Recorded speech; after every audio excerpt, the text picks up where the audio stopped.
Hello everyone. तो पिछले दिनों हमने ज्योग्राफी का एक नया सीरीज शुरू किया था जिसमें हम लोग है से भारत का एक समान परिचय है से मैप के थ्रू है से पढ़े थे। उसमें है से कुछ कुछ पॉइंट और रह गया था जिसको कि आज हम पढ़ेंगे इसमें पॉइंट पे सारा लिखा हुआ है। आप इसे चाह रहे हैं तो कॉपी में भी लिख सकते हैं या इसको एक बार देख भी लेंगे तो आपको याद हो जाएगा। तो आज पूरा वीडियो देखना बिल्कुल भी नहीं भूलिएगा। तो बिना देर के शुरू करते हैं। मेरा प्रयास रहा है कि छोटा वीडियो बने। तो आइए शुरू करते हैं। जो कुछ पॉइंट उसमें मैप में नहीं समझा पाए थे, रह गया था, उसको हम लोग पढ़ते हैं। तो इसमें हम देखते हैं कि जब पिछले में देखे थे हम लोगों ने तो उसमें भारत के नीचे देखे थे कि भारत नीचे त्रिभुजाकार इस तरह का त्रिभुजाकार आकार का था।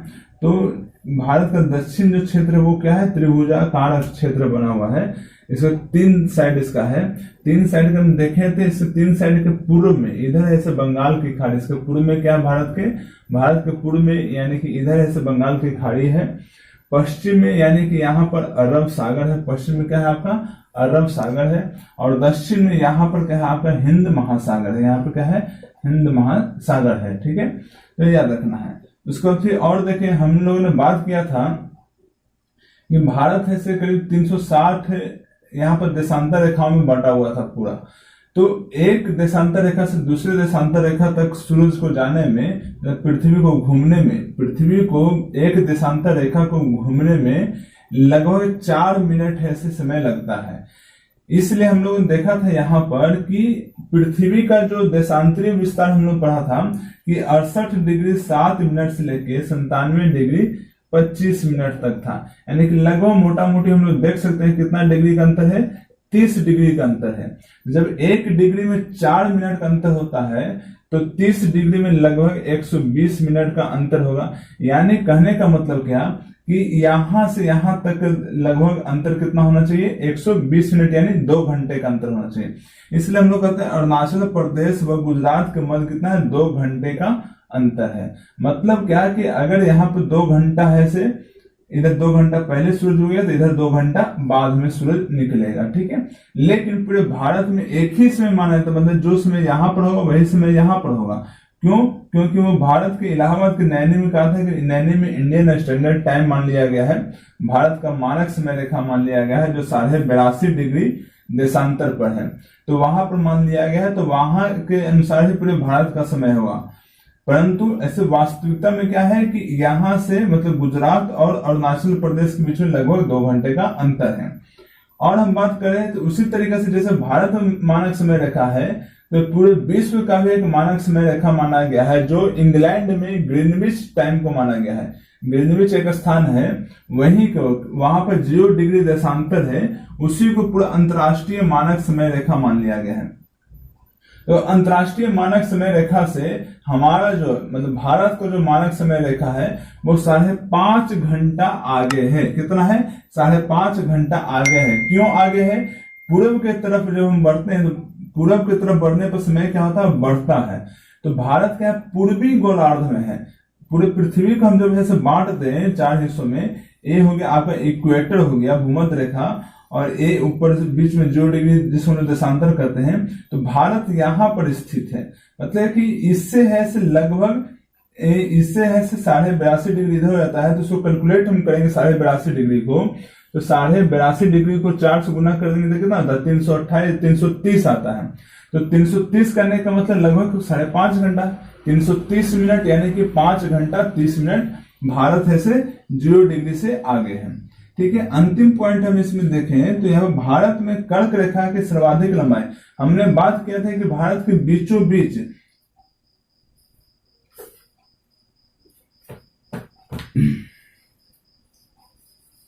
पिछले क्लास में हमने बात किया था कि भारत को ऐसे बीचों बीच एक रेखा ऐसे विभाजित करता है जिसको हम लोग कर्क रेखा या ट्रॉपिक ऑफ कैंसर कहते हैं। वो भारत के बीचों बीच से होकर गुजरता है, कुल 8 राज्यों से होकर के गुजरता है।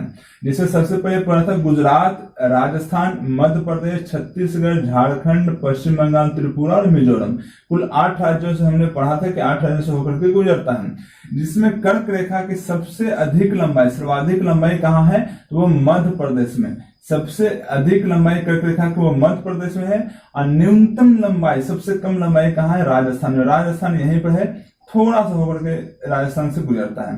तो सबसे अधिक लंबाई हो गया मध्य प्रदेश और सबसे कम लंबाई आगे देखते हैं। आगे कुछ और पॉइंट है कि भारत की तटीय सीमा की कुल लंबाई, मतलब पूरा कोस्टल जो लाइन हो गया, कोस्टल क्षेत्र हो गया, उसका जो सीमा हो गया, कोस्टल बाउंड्री की कुल लंबाई जो कितना है वो 6100 किलोमीटर है। तटीय सीमा की कुल लंबाई कितना है? 6100 किलोमीटर है। लेकिन जब सारे द्वीप समूह को भी जोड़ दिया जाए, जो लक्षद्वीप और अंडमान निकोबार, दमन द्वीप, ये सब सारे द्वीप समूह है, सारा को जब जोड़ दिया जाता है तो टोटल जो कितना होता है 7516.6 किलोमीटर रहता है। मतलब कि सिर्फ मुख्य भूमि का तटीय सीमा की बात करते हैं तो 6100 किलोमीटर है, लेकिन टोटल कुल है से मतलब द्वीपों के साथ मिला करके हो जाएगा कितना? 7516.6 किलोमीटर हो जाएगा। उसी प्रकार से भारत का स्थल सीमा, मतलब जो जमीन से जुड़ा हुआ सीमा हो गया, उसका कुल लंबाई हो गया 15,200 किलोमीटर, लगभग इसका है से दुगना है। ठीक है, 15,200 किलोमीटर है से स्थलीय सीमा भारत का लगता है इसमें। और आगे हम देखते हैं कि जब नीचे कोस्टल की बात करते हैं, मतलब तटीय सीमा की बात करते हैं, तो भारत के कई बार एग्जाम में पूछा गया क्वेश्चन, कितने राज्य भारत के समुद्री सीमा से लगते हैं? तो भारत के कुल 9 राज्य समुद्री सीमा से लगते हैं। कौन कौन से राज्य? इसको पश्चिम से पूर्व की ओर हम पढ़ते हैं।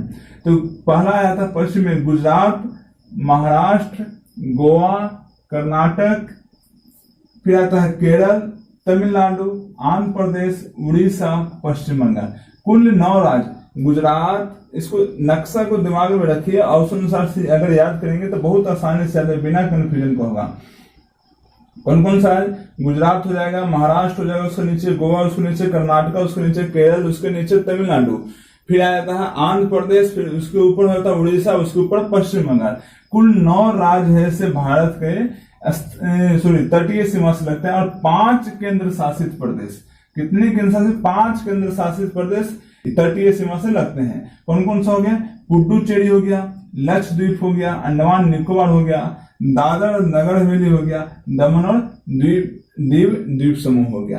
कुल 5 द्वीप समूह, मतलब कुल 5 केंद्र शासित प्रदेश, पुडुचेरी, लक्षद्वीप, अंडमान और निकोबार द्वीप समूह, दादर एवं नगर हवेली द्वीप समूह और दमन और द्वीप समूह, ये 5 ऐसे केंद्र शासित प्रदेश आपके तटीय सीमा से भारत के लगते हैं।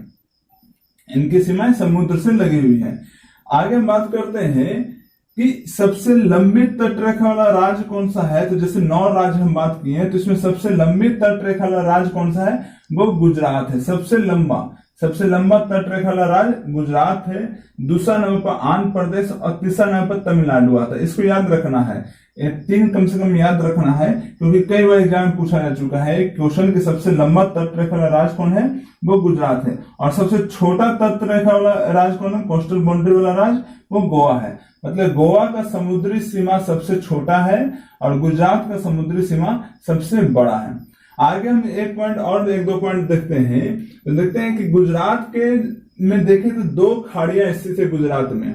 एक उसके दक्षिण में से खंभात की खाड़ी है, और उसके पश्चिम में जो पाकिस्तान की सीमा भी थोड़ा सा बनाती है, वो कौन सा है? कच्छ की खाड़ी है। आप लोग नाम सुने होंगे उसका, कच्छ की खाड़ी का कई बार नाम सुने होंगे। तो गुजरात के पश्चिम में कच्छ की खाड़ी है और गुजरात के दक्षिण में खंभात की खाड़ी है। और एक तीसरा खाड़ी है मन्नार की खाड़ी, वो भारत और श्रीलंका के बीच में। अब देखेंगे कि संकरा वहां पर पानी कम होता है, तो खाड़ी में पानी की कम होता है, समुद्री ही क्षेत्र होता है लेकिन वहां पानी कम होता है, उसी को कहा जाता है खाड़ी। तो श्रीलंका और भारत के बीच में है से मन्नार की खाड़ी एक है, तीसरा खाड़ी। तो 3 खाड़ियां हैं, खंभात की खाड़ी और कच्छ की खाड़ी, दोनों गुजरात में है, और मन्नार की खाड़ी भारत और श्रीलंका के बीच में है, जिसको हम लोग कहते हैं राम सेतु जो पुल हो गया, वो मन्नार की खाड़ी में स्थित है। ठीक है, एग्जाम में कई बार ऐसे एक क्वेश्चन पूछा जा चुका है, आप लोग सुने होंगे 10 डिग्री चैनल, 9 डिग्री चैनल, ये सब क्या होता है। तो चैनल क्या होता है? तो चैनल होता है उसमें जो समुद्र के जो है ऐसे संकरे समुद्र जो होता है, मतलब समुद्र का जो भाग जहाँ पानी कम होता है और 2 भाग को बांटता है, 2 क्षेत्रों को बांटता है, उसको कहा जाता है चैनल कहा जाता है। तो कुल 3 चैनल है से पढ़ना है, जो कि एग्जाम में है से बार बार पूछा जाता है। ऐसे तो बहुत सारा है, भारत में क्या किया गया है कि जो चैनल जो है उसको है से देशांतर के नाम पर ही कर दिया गया है। तो भारत में है से क्या अक्षांश रेखाओं के नाम पर ही कर दिया गया है चैनलों का नाम। तो 3 चैनल होता है, एक 8 डिग्री चैनल हो गया, 9 डिग्री चैनल हो गया और 10 डिग्री चैनल। ये 3 चैनल है जो कि भारत से संबंधित है। 8 डिग्री चैनल किसको करता है? तो मालदीव व मिनिकाय को अलग करता है। मालदीव और मिनिकाय को अलग करता है। 8 डिग्री चैनल मालदीव व मिनिकाय को 8 डिग्री चैनल क्या करता है? मालदीव व मिनिकाय को अलग करता है। ठीक है। 9 डिग्री चैनल क्या करता है? तो मिनिकाय व लक्षद्वीप को अलग करता है। लक्षद्वीप को अलग करता है। लक्षद्वीप का ही भाग है मिनिकाय, लेकिन मिनिकाय उसका दक्षिणतम भाग है, इसलिए याद रखना है। 8 डिग्री मालदीव व मिनिकाय को अलग करता है, 9 डिग्री मिनिकाय व लक्षद्वीप को अलग करता है और 10 डिग्री चैनल जो है 10 डिग्री चैनल जो है कई बार एग्जाम में पूछा जा चुका है, बहुत ही इंपॉर्टेंट है। वो क्या है? लिटिल अंडमान। याद रखना, अंडमान एंड निकोबार में है। ये हम जब द्वीप समूह की बात करेंगे तो पूरा है उसको विस्तार से बात करेंगे कि सर अंडमान एंड निकोबार द्वीप समूह इस तरीके से बांटा हुआ है, कौन कौन सा क्षेत्र है। तो 10 डिग्री चैनल जो है लिटिल अंडमान व कार निकोबार को अलग करता है। कार निकोबार को अलग करता है। तो ये याद रखना, एग्जाम में कई बार क्वेश्चन पूछा जा चुका है कि 8 डिग्री चैनल मालदीव व मिनिकाय को अलग करता है, 9 डिग्री चैनल जो है सो मिनिकाय और लक्षद्वीप को अलग करता है और 10 डिग्री चैनल जो होता है वो लिटिल अंडमान और कार निकोबार को अलग करता है। ये 3 क्वेश्चन ऐसे कई बार एग्जाम में पूछा चुका है, तो इसलिए इसको एकदम याद रखना है।